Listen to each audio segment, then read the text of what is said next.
Bonsoir à tous. L'actualité de ce vendredi 8 mars 2019, essentiellement marquée par la célébration de la Journée internationale des droits de la femme. À travers le monde, plusieurs activités sont organisées. Le Gabon n'a pas dérogé à la règle. Ce soir, la rédaction de Gabon Première a concocté pour vous un dossier spécial consacré à la femme dans toutes ses nombreuses facettes. Et puis, le ministre des Travaux publics, Arnaud Calix Nganji Alandi, se veut pragmatique. Il a effectué une descente sur le terrain pour se rendre compte de l'avancement des chantiers de voirie de Libreville. Voilà donc l'ossature de cette principale édition de 20h sur Gabon Première. Bienvenue à tous. La femme en point de mire ce soir. Et comme je le disais au sommaire de cette édition d'information, la rédaction de Gabon Première a donc concocté pour vous un dossier spécial en l'honneur de la femme dans toutes ses facettes. Eh bien, cette femme qui est partout dans tous les domaines et qui se fait également remarquer. Eh bien, cette journée d'ailleurs qui a été décrétée les 8 mars de chaque année est donc célébrée à travers la communauté internationale. Le Gabon n'est pas en reste. Et donc, notre reporter, notre journaliste de Gabon Première, Pélagie Mbouimba, a donc analysé pour vous la thématique nationale qui est donc penser équitablement, bâtir intelligemment, innover pour le changement. Nous l'écoutons. La Journée internationale de la femme, célébrée tous les ans le 8 mars, a pour thème cette année penser équitablement, bâtir intelligemment, innover pour le changement. La thématique propose de réfléchir aux moyens innovants permettant de faire progresser l'égalité des genres et l'autonomisation des femmes. Les systèmes de protection sociale, l'accès aux services publics et la construction des infrastructures durables exigent des approches novatrices et intégrées capables de rompre avec le statu quo. En ce qui concerne les domaines de la science, la technologie, l'ingénierie, les mathématiques et le design par exemple, les femmes restent sous-représentées. Cela a un impact négatif à long terme, car empêche ces dernières d'être à l'origine ou d'avoir une incidence sur les innovations susceptibles de réduire certaines inégalités. Il est donc fondamental que les idées et les expériences des femmes interviennent également dans la conception et la mise en œuvre des innovations qui façonneront les sociétés de demain. La Journée internationale de la femme 2019 s'adresse aux grands de l'industrie, aux jeunes pousses ou start-up qui changent la donne, aux entrepreneurs sociaux, à toutes celles et tous ceux qui militent en faveur de l'approche aux gens dans les milieux professionnels, afin d'envisager comment l'innovation peut aider à faire tomber les obstacles et accélérer le progrès vers l'égalité des sexes. Alors, femmes, ce 8 mars, venez promouvoir un avenir où l'innovation et la technologie ouvriront de nouvelles portes aux femmes et aux filles pour qu'elles puissent jouer un rôle actif dans la mise en place de systèmes plus inclusifs, de services efficaces et d'infrastructures durables qui serviront à atteindre plus rapidement les objectifs de développement durable et l'égalité des sexes. Toujours en rapport avec cette fête internationale de la femme, les membres de la Commission nationale des droits de l'homme montent les créneaux et s'insurgent contre les violences dont sont victimes incessamment les femmes. Et ces derniers, justement, demandent à ce que des mesures soient prises par les pouvoirs publics concernant la femme. Écoutons à cet effet Honorine Nzebitegui. Déclaration de la Commission nationale des droits de l'homme du Gabon. Le 8 mars de chaque année, la communauté internationale célèbre la Journée internationale de la femme. La Commission nationale des droits de l'homme, en abrégé CNDH, saisit cette occasion pour fustiger toutes les discriminations, les violences sous toutes leurs formes, ainsi que les traitements cruels, inhumains et dégradants à l'égard de toutes les femmes. La Commission appelle l'attention des autorités étatiques sur la récurrence dans notre pays des actes de violence aussi bien physiques que sexuels à l'égard des femmes qui portent atteinte à la dignité de la femme en général et de la jeune fille en particulier.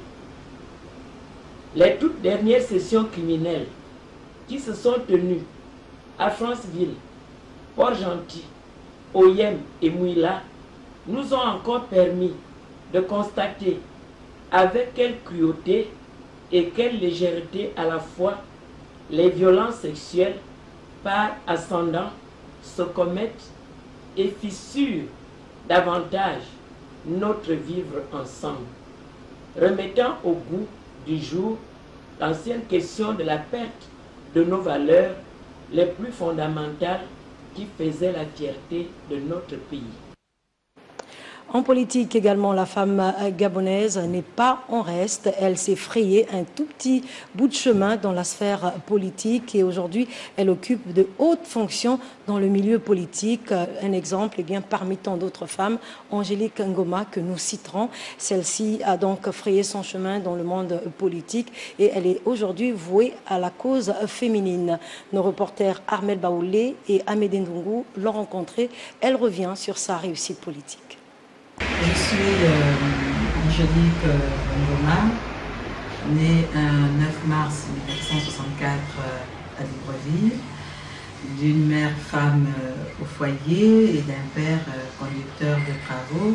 Après avoir fait de la promotion de la femme son cheval de bataille, aujourd'hui Angélique Ngoma, députée de la Basse-Bagno, elle a eu un parcours politique remarquable. Dans cet entretien, elle nous explique en cette journée des droits de la femme comment s'est déroulée son évolution dans un environnement masculin à l'époque.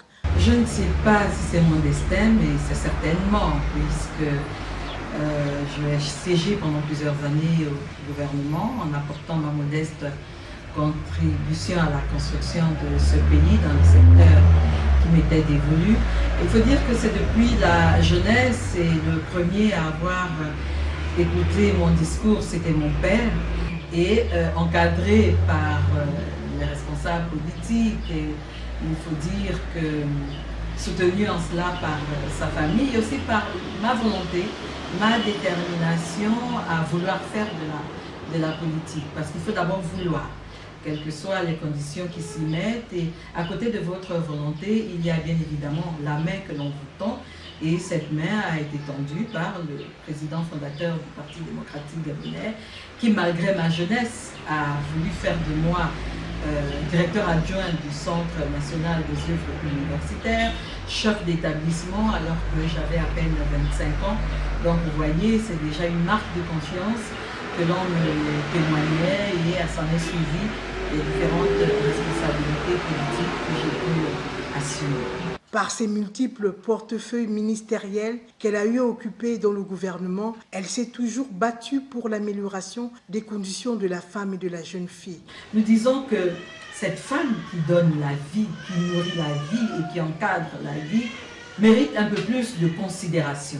Et pour cela, rien ne lui sera donné sur un plateau en or. Elle doit se battre, mais se battre à armes égales. Pas pour dire à l'homme que je viens prendre ta place, mais plutôt dans le cadre d'une mixité, pour dire que nous devons travailler ensemble pour l'éclosion d'une société juste, équitable et pourquoi pas parfaite. Et nous pensons que cette jeune fille a besoin d'éducation et que la société dans son entièreté doit prendre ses responsabilités en mettant à disposition les structures sociales de base, faire en sorte que la femme puisse évoluer dans un cadre sain, qu'elle soit en même d'accoucher dans un cadre agréable, que son enfant aille à l'école dans un cadre scolaire adapté et que les enseignants vivent dans un milieu à même de leur permettre de donner le meilleur d'eux-mêmes pour former la jeunesse de demain.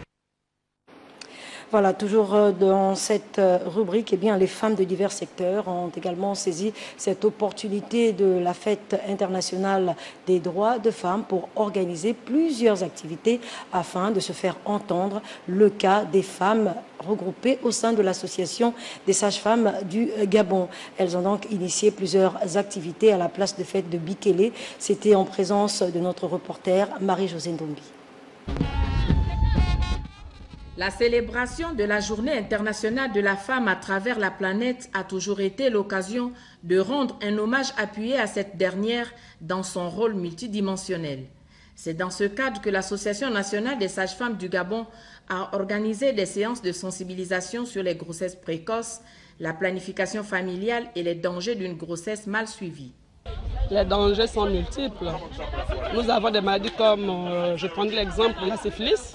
La syphilis, si la femme a la syphilis au moment de l'embryogenèse, au début de la grossesse, si elle avait déjà la syphilis avant d'être enceinte, donc il y aura des conséquences énormes, des malformations. Si la dame n'a pas pu faire son dépistage à temps, qu'elle se retrouve enceinte, si elle n'est pas immunisée par exemple par rapport à la rubéole, ça peut aussi occasionner des malformations très graves chez l'enfant. L'assistance, composée en majorité des jeunes filles, a été largement édifiée sur plusieurs sujets, notamment la fistule obstétricale, un état très gênant qui, dans certaines sociétés, met la femme dans une situation de marginalisation. C'est un accident qui survient au décours d'une grossesse, c'est-à-dire que pour les grossesses précoces, les grossesses très jeunes, lorsque la fille est encore jeune, moins de 18 ans, elle a une grossesse, ça peut entraîner une fistule obstétricale. Il y a plusieurs types de fistules. Il y a la fistule recto-vaginale qui intéresse le sphincter anal, c'est-à-dire que les deux voies communiquent. Au lieu que les selles sortent encore dans l'anus, les selles sortent par le vagin. Et il y a la fistule vésico-vaginale. Les urines, au lieu de sortir encore par l'urètre, sortent par le vagin. La femme, détentrice et gardienne des valeurs, a été magnifiée en ce jour qui lui est dédié dans sa mission de donner la vie, d'éduquer et d'encadrer en tant que mère, épouse, tante et grand-mère lors de ces échanges qui ont été d'une grande richesse pour les organisatrices, tout comme pour le public. Retenez également qu'à l'occasion du 10e anniversaire du décès du docteur Edith Lucie Bongo Ndimba, le 14 mars 2019 prochain, plusieurs manifestations seront donc organisées pour la circonstance, des journées médicales au cours desquelles des consultations gynécologiques, des interventions chirurgicales et bien d'autres seront donc au programme. Demain, en rapport donc avec ces journées médicales, le docteur Narcisse Azoum, le directeur général de la polyclinique El Rafa, sera donc l'invité de l'édition de 20h. Cela dit, nous sommes toujours dans le cadre de la célébration de la fête internationale des femmes. Eh bien, la rédaction de Gabon Première s'est également intéressée aux femmes ambitieuses, initiatrices de projets. Eh bien, ce soir, zoom plutôt sur l'une d'entre elles, Florence Maury. Elle est une femme aux multiples facettes et Stevie Oyan et Hervé Diguet l'ont donc rencontrée suivant leur reportage. Elle est dynamique, c'est du moins ce qu'inspire son emploi du temps et ses différentes activités. Hortense Maury est l'une de ces nombreuses autres femmes gabonaises qui reflètent détermination et combativité. La journée commence pour cette dernière. Surprise à son domicile, elle s'apprête à quitter les lieux pour honorer ses différents rendez-vous. Dernier coup de pinceau, le maquillage est impeccable. Top, c'est parti pour une longue journée de travail. À son bureau, un entretien au cours duquel elle nous parle de sa personne. Mon histoire commence le 14 avril 1977, un peu autour de 2h10 du matin, parce que c'est à cette date que je vais venir au monde. Je suis fille de feu Philippe Maury et d'une jeune femme de coutume pour nous, Rachel Matama, et à qui je fais un coucou affectueux, maman, je t'aime. Propriétaire du Maurice Restaurant, Hortense relate le début de cette aventure. Passionnée des relations humaines, je veux mettre sur pied une structure événementielle que je vais dénommer Kindly. Au sein de cette structure, nous avons ce que nous appelons des hôtesses, des stewards, des agents de surveillance. Nous faisons également dans la décoration ainsi que le service traiteur. La passion motivant toujours.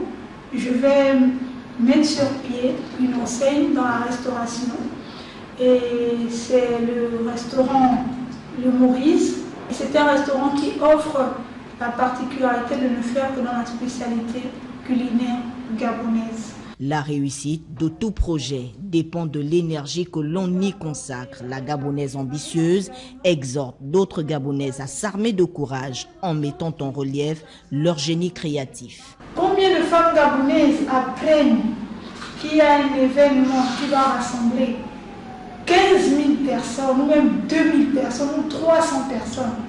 Combien de femmes gabonaises se lèvent pour attacher des sachets de glace et aller les écouler à cet événement? Le dynamisme de la fille de feu Philippe Maury va s'affirmer également en politique. C'est une militante du Parti démocratique gabonais depuis plus de 20 ans déjà. Je suis aujourd'hui élue députée suppléante du 1er siège du 4e arrondissement. Je suis la militante du Parti démocratique gabonais qui, lorsque le Parti démocratique gabonais en signera son acte de décès, partira avec le parti. Un militantisme qui va lui valoir un prix en juin 2018, décerné par la Confédération nationale du leadership féminin. Une distinction qui reconnaît ses efforts dans le domaine politique, lesquels efforts seront eux aussi plébiscités en janvier 2019 par la remise d'un prix par UFRESGA, Union des femmes reporters sportives du Gabon. Je le décerne à toutes les femmes ici présentes, à toutes les femmes engagées dans quelque chose, peu importe le domaine. Tout comme Hortense Maury, plusieurs Gabonais sont dotés d'une énergie débordante. À elles de trouver des occasions qui mettraient en relief leur talent et par ricochet leur indépendance financière. Eh bien, une autre activité où la femme gabonaise est aujourd'hui présente, alors qu'auparavant, c'était donc l'apanage des hommes, c'est le secteur des pompes funèbres. Elvire Milindi Badinga a échangé avec une femme passionnée dans l'exercice de cette activité. Âme sensible, abstenez-vous.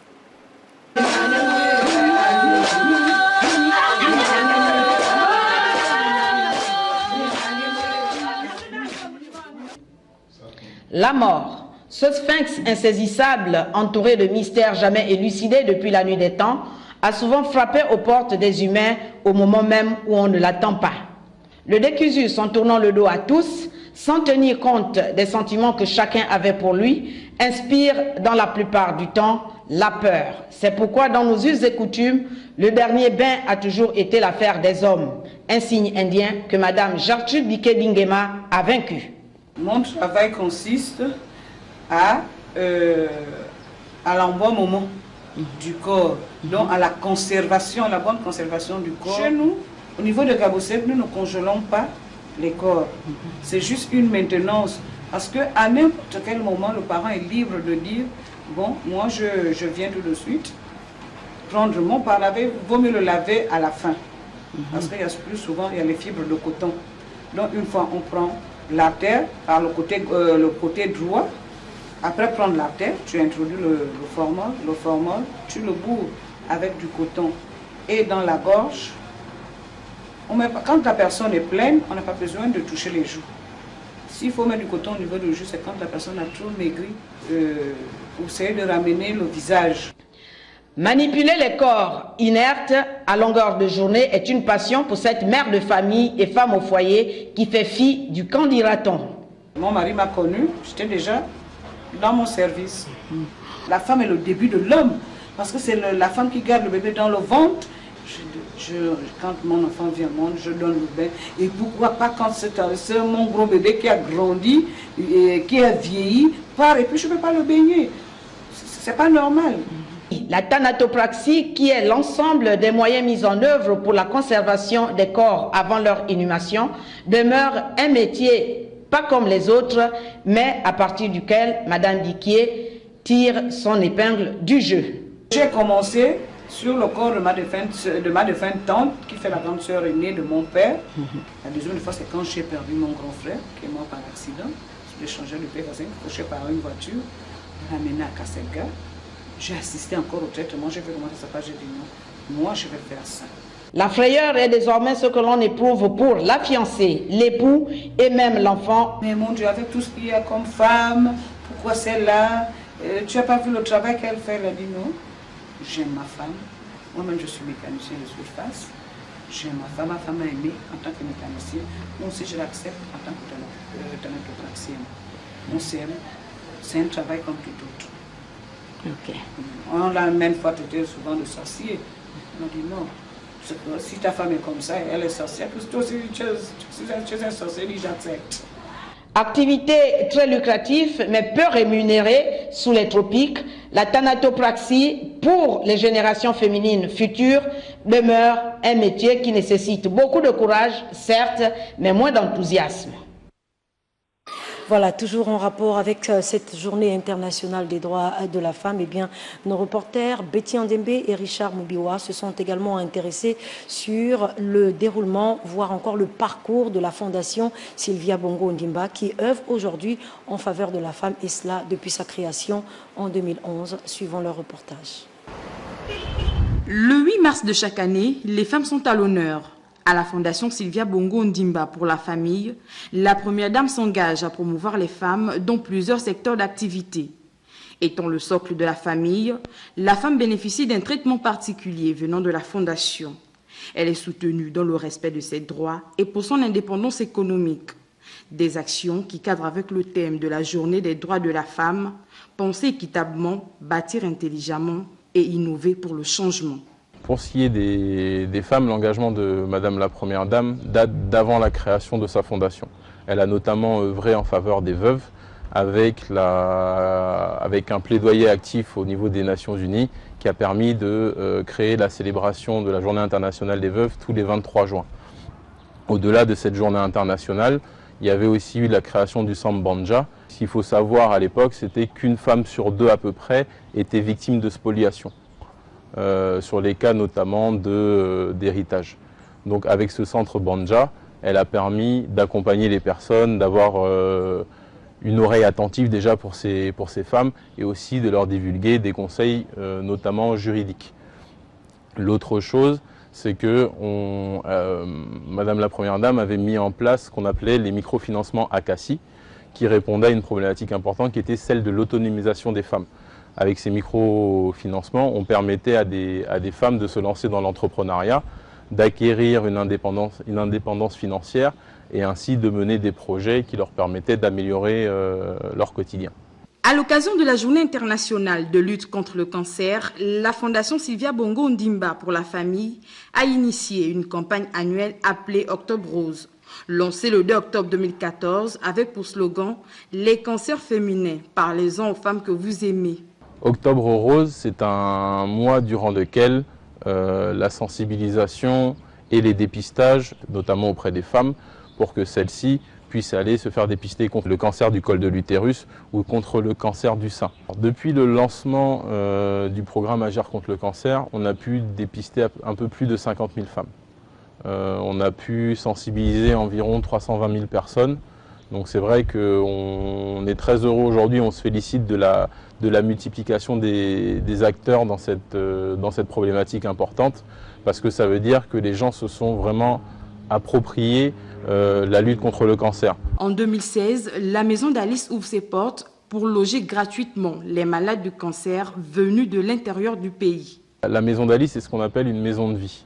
Elle a été créée pour une raison qui est simple, c'est qu'on travaille en étroite collaboration avec l'Institut de cancérologie de Libreville qui avait mené une étude qui montrait que 20% des patients abandonnaient leur traitement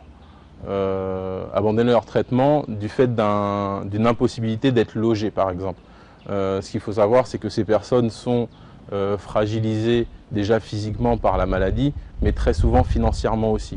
Donc la maison d'Alice répondait à ce problème qui était de pouvoir accueillir gratuitement.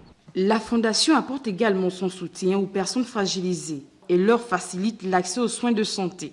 Les jeunes sont aussi pris en compte dans les domaines d'action de la Première Dame Sylvia Bongo Ondimba. Voilà, dans cette même foulée de la fête internationale de la femme, eh bien, le tout-puissant Obaka, l'équipe de football des communicateurs de la maison Georges Raouri relance officiellement ses activités demain 9 mars 2019. Charles Ogula, Lucien Barrault reviennent donc sur l'essentiel de cette relance à travers justement une journée sportive suivant le reportage. Le tout-puissant Obaka de retour dans la place avec un nouveau bureau directeur avec pour consigne échec interdit. Une journée sportive pour remobiliser les troupes, histoire de se faire une santé physique. C'est une très belle initiative que le tout-puissant Obaka organise ce week-end fitness et tournoi interdirection ce samedi. C'est l'occasion pour moi peut-être d'inviter des gens de venir voir parce que parfois les gens nous voient soit à la télé, soit entendent des noms ou ne connaissent pas le nom. On vit parfois des semaines stressantes qu'il est important d'instituer même de telles activités de manière à ce que les gens se décompressent. Mais également, ça rapproche les gens parce que interdirection, vous voyez, c'est télévision, radio. Et ça nous permet, on occupe la même maison, la maison Georges Rahuri. Est-ce que nous nous connaissons vraiment? Au menu de cette journée sportive, une séance de fitness suivie d'un mini-tournoi de football interdirection Radio Gabon et Gabon Télévision. C'est tout à votre honneur de raviver un peu la flamme, qui est la flamme d'antan, qui était celle de Baka, et de pouvoir montrer à la face des Gabonais qu'en dehors de la production audiovisuelle, nous savons également nous amuser, nous savons également entretenir notre physique. Le sport en entreprise à la maison Georges Rahuri redevient une réalité. Les absents à cette journée sportive auront définitivement tort. Voilà, en rapport avec cette journée sportive qui aura lieu donc demain, nous recevons sur ce plateau Léa Bifane, qui est la chargée de communication du tout-puissant Obaka. Bonsoir Léa et bonne fête des femmes. Bonsoir Patricia, merci, à toi également. Merci infiniment. Alors, comme on l'a vu dans ce reportage, cette journée sportive, c'est pourquoi? Alors, on est parti du fait que les femmes célébraient aujourd'hui la journée internationale de la femme. Et donc, pour honorer les femmes de la maison Georges Rahuri, le tout-puissant Obaka a choisi d'initier une journée sportive pour relancer ses activités. Et donc, la femme est à l'honneur à l'occasion de cette journée qui aura lieu demain dès 8h. Alors justement, le tout-puissant Obaka renaît de ses cendres, si on peut le dire ainsi, et dans quelle ambition?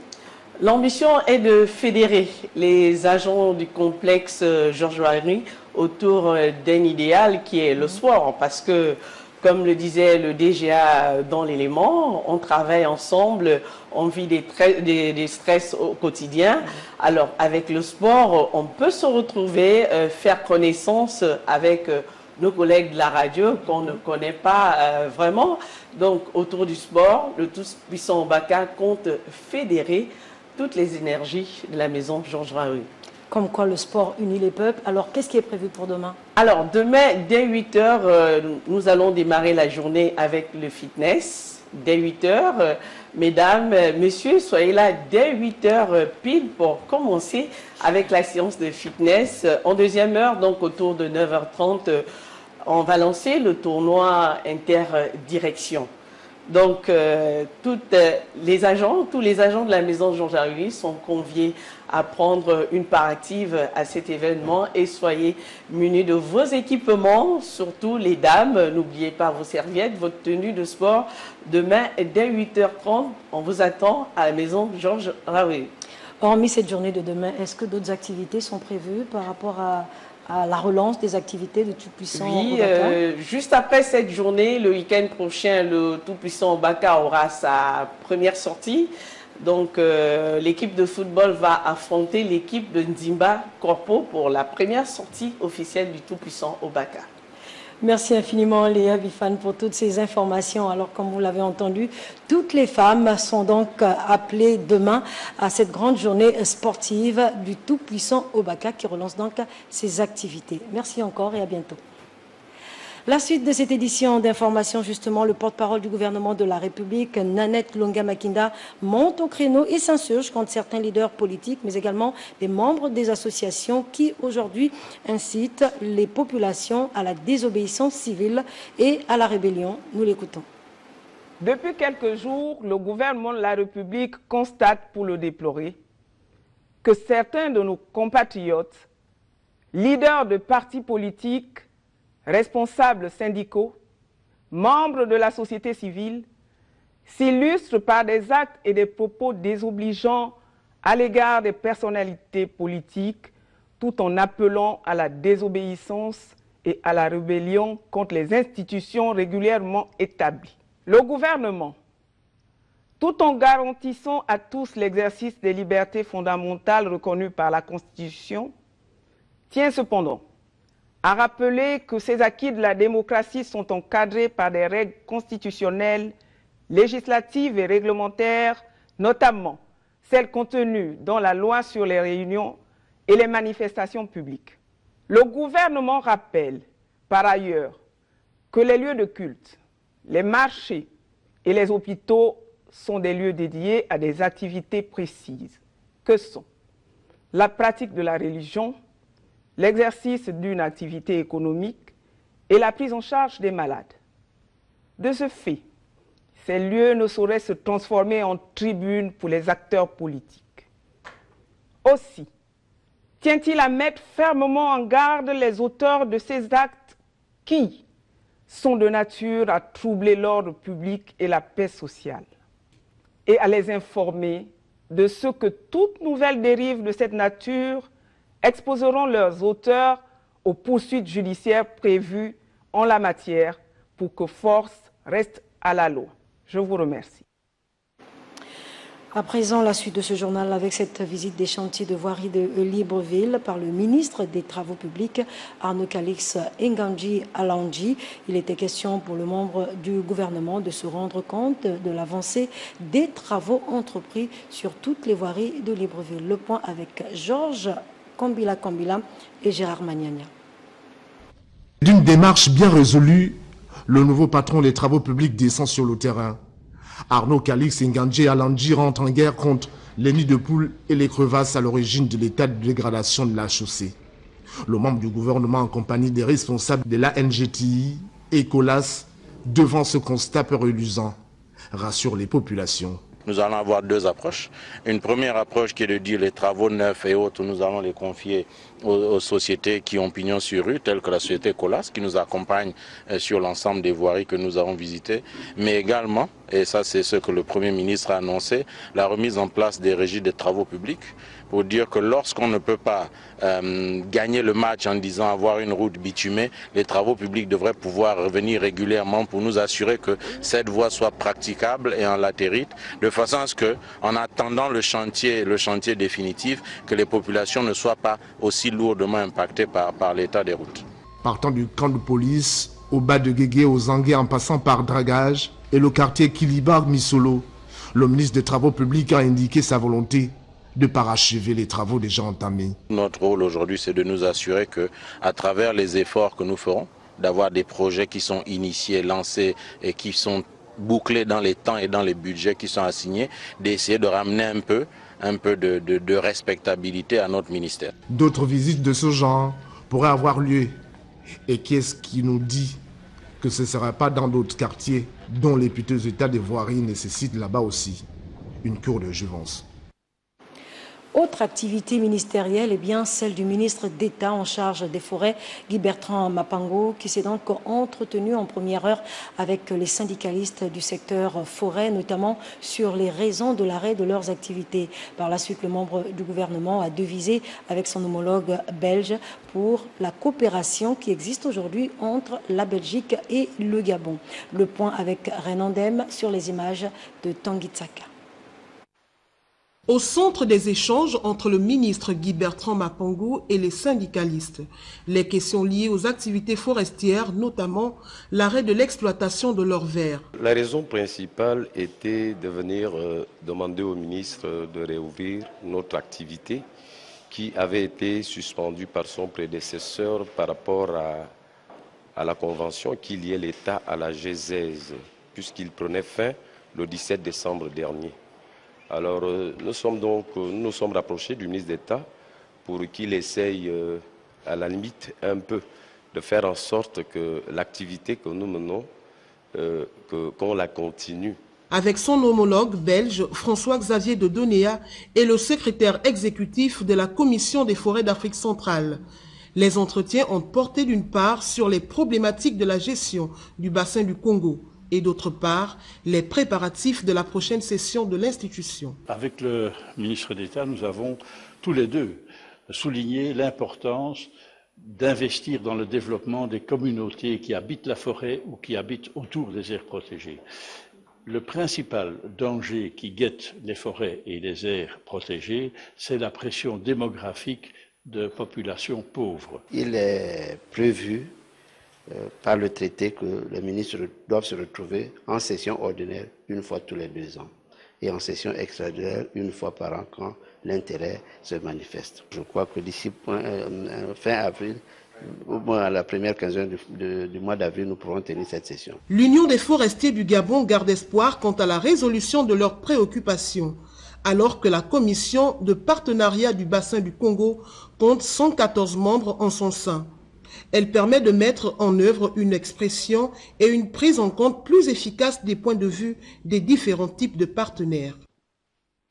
Les effectifs de la CETRAG viennent donc de s'enrichir de 10 nouveaux conducteurs de drésine. Après 7 mois de formation, ces derniers ont reçu officiellement leur diplôme en présence de leurs parrains, mais également des autorités administratives de la province du Haut-Ogooué. Suivons donc nos envoyés spéciaux pour le compte de la rédaction de Gabon Première, Henrik Bokoko, Victor Mondunga. La famille ferroviaire s'agrandit avec la sortie de la promotion baptisée Christian Mani, une cuvée composée de 10 conducteurs de drésine prêts à faire valoir leurs compétences dans l'univers professionnel. Occasion tout indiquée pour le directeur du CFPF de relever le rôle de la formation dans la politique managériale de l'entreprise. CETRAG s'est engagé depuis 2015 dans la formation des jeunes Gabonais, notamment dans les domaines techniques, des métiers du chemin de fer tels que l'exploitation, la maintenance de la voie, la maintenance des engins moteurs et la maintenance des installations de signalisation. Après 7 mois de dur labeur, ces conducteurs stagiaires ont reçu des encouragements et des précieux conseils de leurs parrains, mais aussi et surtout du secrétaire général de province. M'adressant aux jeunes promus, vous voilà désormais titulaire d'un certificat qui vous donne la clé d'un métier. Il faut dire aussi que cette carrière ne sera longue que si vous suivez le chemin qui sera tracé, c'est-à-dire les rails. Chers lauréats, cette phase de formation, initiée depuis quelque temps au sein de votre entreprise, répond en un point doté à la volonté ferme des plus hautes autorités de notre pays, en tête desquelles son Excellence Ali Bongo Ndimba, chef de l'État, qui place la formation comme un levier indispensable du développement de notre pays, le Gabon. Moment charnière, la remise des diplômes aux lauréats. Des parchemins qui couronnent une période de formation et de perfectionnement riche en apprentissage. Devenus des conducteurs de drésine aboutis, les récipiendaires ont exprimé leur sentiment de fierté à travers ces... Soucieux des exaltantes tâches qui nous attendent sur le terrain, nous ne ménagerons aucun effort pour être des professionnels disponibles et à la hauteur pour répondre aux exigences du métier que nous venons d'embrasser. Auréolés de leur diplôme, ces conducteurs stagiaires ont remis un cadeau à Christian Mani, parrain de la promotion 2018-2019, par ailleurs adjoint au directeur général de la CETRAG. Des moments de bonheur et de communion vécus intensément par ces conducteurs de drésine et autres engins assimilés, appelés à jouer désormais leur partition dans le volet opérationnel de la CETRAG. Voilà, c'est la fin de cette édition d'information. Tout le plaisir a été le mien, mais également celui de la rédaction de Gabon Première, y compris de l'équipe technique qui nous ont donc accompagnés tout au long de cette semaine. Merci d'avoir suivi cette édition d'information. Au revoir, à bientôt et bonne suite de programme sur Gabon Première.